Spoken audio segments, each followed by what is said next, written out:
नमस्कार देवभूमि, नमस्कार Uttarakhand. You are listening 88.4 FM Panchshul Pulse hill से दिल तक, और आपके साथ मैं हूं आरजे ऋषि। दोस्तों, आज हमारे बीच एक ऐसी शख्सियत मौजूद है जिन्होंने अपने पैशन और जिन्होंने अपने प्रोफेशन को, जहां ये एक तरफ लोगों की मुस्कान को खूबसूरत और सुरक्षित रखने का प्रयास करती हैं, तो वहीं दूसरी तरफ दुनिया के बेहतरीन हिस्सों को करीब से जाकर देखना पसंद करती हैं। जी हाँ दोस्तों, आज हमारे बीच मौजूद हैं एक कुशल डेंटिस्ट और एक पैशनेट ट्रैवलर। इनका जीवन हमें सिखाता है कि अगर मेहनत और जुनून साथ में है तो पैशन और प्रोफेशन को बेहद ही खूबसूरती से मैनेज किया जा सकता है। इसी गर्मी जोशी के साथ स्वागत करते हैं आज के हमारी खास मेहमान डॉक्टर लीना रावल जी का। हेलो उत्तराखंड। मैम, थोड़ा सा अपने बारे में थोड़ा हमारी ऑडियंस को बताना चाहेंगे, अपने जर्नी के बारे में, कहाँ से शुरू हुआ आपका डेंटिस्ट का सफ़र और कहाँ से आप आती हैं और अभी क्या कर रही हैं? तो मैं बेसिकली हरियाणा से हूँ और अभी मोहाली पंजाब में बहुत टाइम हो गया, हम लोगों को 25 साल हो गए ऑलमोस्ट वहाँ पे सेटल्ड हूँ। और मेरी जो प्रैक्टिस है डेंटल प्रैक्टिस वो भी मोहाली में ही है। और डेंटिस्ट्री करते हुए मुझे 20 साल हो चुके हैं। तो 20 साल की प्रैक्टिस में मैंने बहुत नाम कमाया और जगह में घूमी हूँ बीच बीच में। बट अब मुझे लगता है कि मुझे मोस्टली ट्रैवल करना चाहिए, क्योंकि आपको एक ही ज़िंदगी मिलती है और उस ज़िंदगी में आपको अपना पैशन को भी कंप्लीट करना ज़रूरी है। तो अब मैंने सोचा है कि आने वाले 10 साल मैंने ट्रैवल करना है और उसके साथ साथ मेरा जो मेन पैशन है डेंटिस्ट्री वो भी चलता रहेगा। और मैम, थोड़ा सा मेरे को आपने बताइए कि डेंटिस्ट बनने के लिए जो आपको प्रेरणा मिली है, कहाँ से मिली है? बचपन से ही जैसे बच्चों के अंदर होता है कि बड़े होकर मुझे डॉक्टर बनना है, इंजीनियर बनना है, या इस तरीके से, या फैमिली बैकग्राउंड कुछ ऐसा रहा, या बड़े होकर सोचा कि नहीं यार सोशल वर्क में कुछ करना है तो डेंटिस्ट का है? एक्चुअली हमारे टाइम पे, क्योंकि मैं एक मिडिल क्लास फैमिली से बिलोंग करती हूँ, तो हम लोग पढ़ाई करते थे, या तो हम मेडिकल लेते थे या हम लोग नॉन मेडिकल लेते थे। अगर हमने मेडिकल लिया है तो हम लोग डॉक्टर ही बनेंगे ऐसा सोचते थे, और अगर नॉन मेडिकल लिया तो हम सोचते थे कि इंजीनियर बनेंगे। तो मैंने मेडिकल लिया था, तो मेडिकल में एग्ज़ाम क्लियर किया। उसके बाद मुझे MBBS नहीं मिली क्योंकि मेरा रैंक कम था, तो मैंने BDS चूज़ किया। BDS चूज़ किया क्योंकि और कोई ऑप्शन नहीं थी, तो एडमिशन ले लिया। एडमिशन के बाद जब मैंने एडमिशन लेने के बाद जब मैं डेंटिस्ट्री में आई, इस फील्ड में आई, तो मुझे इस फील्ड से प्यार हो गया। तो तब से मैं डेंटिस्ट्री ही प्रैक्टिस कर रही हूँ। और मुझे ऐसा लगता है आज की अगर मैं डेंटिस्ट नहीं होती तो मैं शायद पता नहीं क्या ही होती। ओके मैम, जैसे हमने देखा कि आप डेंटिस्ट होने के साथ साथ एक ट्रैवलर भी हैं, तो ये ट्रैवलर बनने का ख्वाब आपके दिमाग में कब आया और आपने इसको कैसे शुरू किया इतने बिजी शेड्यूल से? एक्चुअली शेड्यूल तो देखो बिजी रहता है, सबका मन करता है कि हम लोग घूमें, लेकिन टाइम सब लोग नहीं निकाल पाते। तो मैंने ये सोचा अब कि बहुत टाइम हो गया प्रैक्टिस में, अब मुझे अपने लिए टाइम निकालना है, मुझे दुनिया देखनी है, दुनिया में भी सबसे पहले अपना भारत देखना है और शुरुआत करनी है देवभूमि। तो इसलिए मैंने ट्रैवलिंग शुरू की। मेरा पहला जो मेन जो ट्रैक था जो मैंने किया था वो तुंगनाथ जी का किया था। उसके बाद फिर मुझे धीरे धीरे ये चीज़ लगा कि नहीं, ट्रैवलिंग करना, और मुझे बहुत सुकून मिला ट्रैवलिंग में, बहुत मज़ा आता है। ओके मैम, जैसे आपने तुंगनाथ से सफ़र की शुरुआत करी और आज आप आदि कैलाश यात्रा करके लौट कर आए हैं, तो आदि कैलाश यात्रा में आपका एक्सपीरियंस कैसा रहा? आप जगह जगह गए होंगे, रुके होंगे लोगों के पास, वहाँ के रिचुअल्स आपने देखे होंगे, तो उसको थोड़ा एक्सपीरियंस शेयर कीजिए हमारे साथ। उत्तराखंड का एक्सपीरियंस तो मेरा अभी तक बहुत ही बढ़िया रहा है। मेन चीज़ तो है, पहले तो ये कह सकते हो आपको चढ़ाई करके जाना पड़ता है, वो अलग है। पहाड़ी इलाकों से जाना पड़ता है, वो सब लोग नहीं कर पाते हैं। सब लोग सिर्फ मोस्टली ज़्यादातर जो लोग मैंने देखे हैं, सबका अपना अपना देखिए श्रद्धा है, सबकी अपनी एक जर्नी है। तो मोस्टली लोग आते हैं कि हमें पहाड़ घूमना है, वापस आना है। बट वो जो ट्रैकिंग करके जाना, वो थकान महसूस करना, वो एक अलग ही चीज़ है। और पहाड़ों में आके और जो अच्छी चीज़ है कि यहाँ के लोग बहुत प्यारे हैं। लोग बहुत प्यारे हैं। आप कभी भी किसी से हेल्प लोगे, वो कभी मना नहीं करेंगे। आप इवन हम लोग स्टे भी करते हैं, हम होम स्टे पे भी स्टे करते हैं। अगर उनके पास कुछ फैसिलिटी नहीं भी है, लोग अपना कंबल उतार के दे देते हैं कि आपको ठंड ज़्यादा लग रही है, आप हमारा कंबल ले लो। तो यहाँ पे अतिथि देवो भव जो ये लाइन है, ये उत्तराखंड में तो बिल्कुल ही फिट होती है। लोगों की वजह से यहाँ के लोगों की जो बाहर के लोगों के लिए उनकी सोच है, उनकी जो अतिथि के लिए एक रिस्पेक्ट है, उस चीज़ के लिए तो मुझे लगता है यहाँ पे बार बार आना चाहिए और उत्तराखंड से शुरुआत करना। मैम, मैंने देखा कि गोलजू मंदिर भी आप गए थे। तो वहाँ का एक्सपीरियंस बताइए। गोलजू के सामने आपने देखा हो कि बहुत सारी एप्लीकेशंस वहाँ पे लगी हुई हैं, घंटियाँ बहुत सारी हैं, वो एक्सपीरियंस कुछ शेयर कीजिए। मैंने भी सुना था गोलू देवता जी टेम्पल बारे में सुना था, तो जब मैं वहाँ गई तो एक्सपीरियंस में हैरान हो गई देख के कि लोगों की कितनी श्रद्धा है उस मंदिर को लेके। और उनको यहाँ पे न्याय का देवता बोला जाता है, और वो न्याय का देवता बोलते हैं। और लोगों की इतनी मन्नतें पूरी हुई होंगी तभी वहाँ पे इतनी सारी चिट्ठियाँ, इतनी सारी घंटियाँ बंधी हुई हैं। और जब मैं वहाँ पे गई तो मैंने देखा और नई रस्सियाँ बांधी जा रही हैं ताकि लोग और ज़्यादा अपनी मन्नतें वहाँ पे बांध सकें।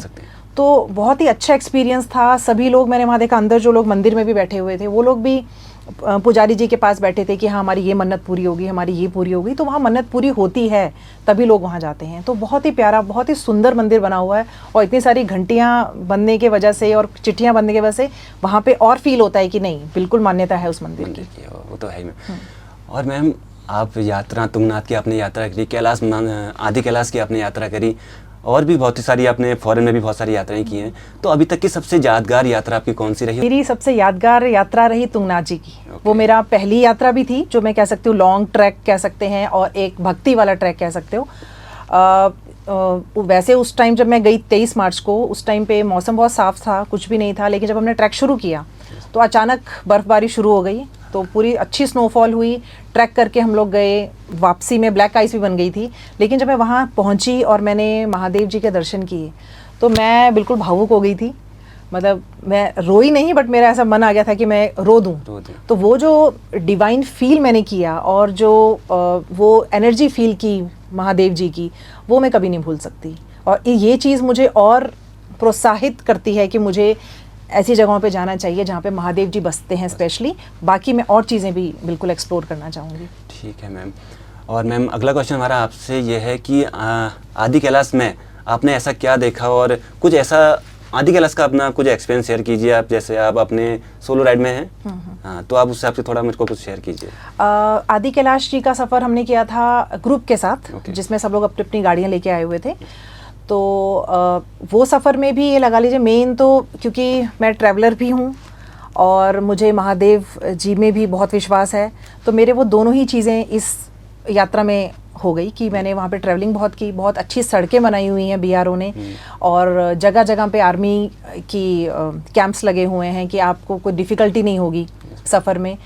और पूरी जर्नी में सड़कें बहुत बढ़िया बनी हुई हैं, और वहाँ जाके जो महादेव जी के दर्शन है वो तो उसकी तो बात ही कुछ और है। तो जो ट्रैक था हमारा गौरीकुंड तक का, वो बहुत ही स्टीप ट्रैक था, और वहाँ पे ऑक्सीजन की भी कमी फील हो रही थी। लेकिन जैसे मैंने बताया आपको कि वहाँ पे जाके जब आप वहाँ पहुँचते हैं तो वो अलग ही फील आता है। वो फील आप ट्रैक करके ही जाके ले सकते हो। तो आदि कैलाश का मुझे लगता है सफ़र सबको करना चाहिए, क्योंकि जो लोग ट्रैवलर हैं, जिनको ड्राइविंग का शौक़ है, उनके लिए भी, और जो शिव जी के भक्त हैं उनके लिए भी। आदि कैलाश जाने के बाद हम लोग ने ओम पर्वत के दर्शन किए वहाँ पे, और मैं आगे भी जाना चाह रही थी कि मैं कैलाश मानसरोवर के हम लोग दर्शन कर सकें, पर हमें वहाँ पे परमिट नहीं मिला तो हम लोग वापस आ गए। वापसी के टाइम पे काला पानी में वहाँ पे एक प्रसिद्ध काली माता जी का मंदिर है। उसकी मान्यता ये है कि वहीं से ही काली नदी निकलती है। बहुत प्यारा मंदिर बना हुआ, और साथ में ही जो बहुत बढ़िया चीज़ है, जो आर्मी ने वहाँ पे फैसिलिटी दी हुई है, मुंबई चौपाटी करके फूड पॉइंट बनाया हुआ है, जहाँ पे आर्मी के जवान ही खुद खाना बनाते हैं और सबको सर्व करते हैं। वहाँ पे आप आर्मी की ड्रेसेस भी ले सकते हो, और बहुत ही बढ़िया मैंने वहाँ पे वड़ा पाव खाया, जो कि बहुत ही बढ़िया था। चाय पी, और वहाँ पे पूरी आर्मी की निगरानी है। तो वो भी बहुत अच्छा इनिशिएटिव है कि आप लोग उस एरिया में जाके और इतना बढ़िया हम लोग खाना पीना खा सके। बहुत ही बढ़िया आर्मी ने सुविधा दी हुई है। ओके मैम, एक फाइनल और लास्ट क्वेश्चन मैं आपसे पूछना चाहूँगा कि अगर लोग आपको, डॉक्टर लीना रावत को अगर देखना चाहें इन फ्यूचर आपके करियर के रिलेटेड और आपके ट्रैवल पैशन से रिलेटेड, तो आपको किस रूप में देखना चाहेंगे, और आप क्या मैसेज देना चाहेंगे आज की यूथ को? एज अ डेंटिस्ट तो मैं यही बोलूँगी कि अपने पैशन को फॉलो कीजिए, क्योंकि आपका जो मेन पैशन है, जैसे मेरा पैशन पहला है डेंटिस्ट्री, फिर ट्रैवलिंग। तो अगर आपका करियर सेट नहीं है, अगर आप पैसे नहीं कमा रहे हो, तो आप ट्रैवल भी नहीं कर पाओगे, क्योंकि सभी लोग साइकिल से ट्रैवल नहीं कर सकते। आपको गाड़ी चाहिए या आपको कोई और कन्वीनियंस चाहिए, बट आपको ट्रैवलिंग के लिए पैसा चाहिए। तो एक आपका करियर भी सेट होना चाहिए, दूसरा ट्रैवलिंग के लिए आपको वो पैशन भी होना चाहिए कि आप घर से निकलें। जिम्मेदारियां सबकी होती हैं, लेकिन सभी जिम्मेदारियां थोड़ी थोड़ी निभा के हर चीज़ का बैलेंस बना के आपको चलना है। और स्पेशली मैं फीमेल्स को बोलना चाहूँगी, जो लोग, क्योंकि मैं भी एक हाउसवाइफ भी रही हूँ, फिर एक डेंटिस्ट रही हूँ, बच्चे रहे हैं, तो आप उनके पालन पोषण में अपने लिए टाइम नहीं निकलता है फीमेल्स को। लेकिन हमें थोड़ा बहुत एटलीस्ट टाइम, मैं ये नहीं कहती आप बहुत लंबा ट्रैवल कीजिए, आप एटलीस्ट छोटे छोटे ट्रैवल से शुरू कीजिए। उससे क्या है कि आपके आगे बच्चों को भी ये इंस्पिरेशन मिलेगा कि हमें भी आगे ट्रैवल करना है, नए लोगों से मिलना है, अपने बाउंड्रीज़ को आपको थोड़ा सा बढ़ाना पड़ेगा तो ही आप आगे ट्रैवल कर सकेंगे। तो स्पेशली फीमेल्स के लिए कि आप थोड़ा सा निकलिए घर से और अपने लिए टाइम निकालिए, क्योंकि अगर हम खुद खुश रहेंगे तो हम पूरी फैमिली को खुश रखेंगे। और मैम आप आने वाले टाइम पे डॉक्टर लीना रावत को लोग किस तरह से देखना चाहेंगे? डॉक्टर लीना रावत देखना चाहेंगे, पैशनेट ट्रैवलर के रूप में देखना चाहेंगे? मैं देखो, मेरा पहला प्यार तो डेंटिस्ट्री है, तो मैं हमेशा डेंटिस्ट्री से तो जुड़ी रहूंगी। वो मैं छोड़ने वाली नहीं हूँ, चाहे मैं 80 साल की हो जाऊँ। लेकिन मैं डेफिनेटली ये भी चाहूँगी कि लोग मुझे एज अ ट्रैवलर भी देखें। मैं ऐसी जगहें एक्सप्लोर करना चाहती हूँ जहाँ जो लोगों ने नहीं की हैं, और सिर्फ इसलिए नहीं कि नाम कमाना है इस चीज़ में, लेकिन मुझे खुद शौक है इस चीज़ का। तो मैं ये भी देखना चाहूँगी कि हाँ, लोग मुझे देखें कि डॉक्टर लीना रावल जहाँ जा रही हैं और लोगों को बता रही हैं कि आपको इस जगह जाना चाहिए। तो it is not just for the Instagram Instagram के लिए नहीं है, ये रियलिटी में लोगों को प्रोत्साहित करने के लिए कि आपको ट्रैवल करना चाहिए। तो दोनों चीज़ें ज़रूरी हैं। तो मैं चाहूँगी कि लोग मुझे दोनों तरीके से देखें कि ये डेंटिस्ट्री बहुत अच्छा कर रही हैं और ट्रैवलिंग भी बहुत अच्छा कर रही हैं। मैम बहुत बहुत धन्यवाद आपका पंशुल पल्स को अपना कीमती टाइम देने के लिए। दुआ करते हैं कि आप दोबारा से आइए। आपका बहुत बहुत धन्यवाद। थैंक यू सो मच ऋषि, बहुत मज़ा आया आप लोगों के साथ, और आप लोग बहुत ही अच्छा काम कर रहे हैं कि इतने यहाँ पे आप लोग पिथौरागढ़ में बैठ के इतना बढ़िया रेडियो स्टेशन चला रहे हैं। तो और प्लस आर्मी का मैं बिल्कुल बहुत बहुत धन्यवाद देना चाहूँगी कि वो लोग इतने बढ़िया प्लेटफॉर्म दिया है ताकि लोगों तक की चीज़ें, अब मैं भी देखो चंडीगढ़ से यहाँ पे आई हूँ, तो ये अगर मुझे आप कांटेक्ट नहीं करते तो मैं नहीं आती, तो मैं अपना एक्सपीरियंस नहीं शेयर कर पाती। तो बाहर के लोगों को बुला के भी आप लोग यहाँ के लोगों के लिए को नॉलेज दे रहे हैं कि आपको आना चाहिए और यहाँ पे उत्तराखंड घूमना चाहिए, और आर्मी की इतनी सपोर्ट है तो फिर ज़रूर आना चाहिए। तो thank you so much, thank you Indian Army, and thank you Panshul Pulse for inviting me here.